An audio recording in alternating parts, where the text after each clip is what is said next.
Thanks very much, Dana. Well, we've saved the best for last here on Third and Goal. I'm joined by quarterback Mike Reilly today. Mike, thanks for joining us. Thanks for having me. Mike, let's just talk about this season and talk about your first season here with the Eskimos. A recap of the year. Obviously not the year that you guys wanted, but some of the positive points this team can take from this season.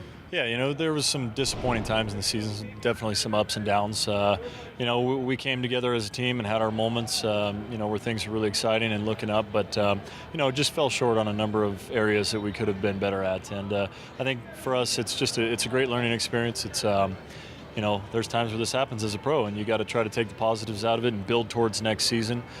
So I think there's certainly a lot of things that we could be excited about coming into next year.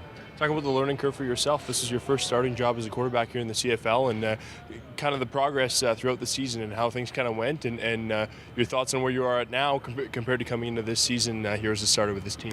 Yeah, it's a long season. 18 games is a lot longer than any other season that you play until you get to the professional level. So to have a full season of 18 games under my belt and to be able to play against the defenses of other teams multiple times and kind of get a feel for what to expect, that was big in my learning process. And just to get to know the guys, this is the first time I played with all these guys on the team, try to get on the same page with the wide receivers, the running backs, the O-linemen, and just have our offense kind of progress as a unit. I think going into next year, that's going to be big, is that we're not going to be a bunch of strangers in a room when we come into training camp next season. There's a lot of things that we can pick up on where we left off this year.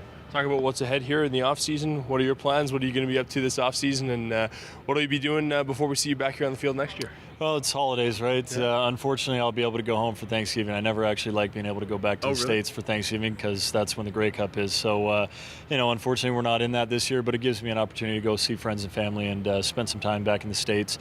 So I'll spend, December, January trying to heal up, and then it's just getting right back into it, getting back into training, getting back into the playbook, and trying to get in contact with the guys on the team and make sure that we're not letting any rust build up, and just trying to come into training camp next year, not having to start over from square one. Thanks a lot for doing this. Best of luck in the offseason. We'll see you back here next year. Thanks a lot. Thanks for having me. Awesome. Mike Reilly of the Edmonton Eskimos. They'll be back here next year for the final time this year for Third and Goal. I'm Jordan Greenlee.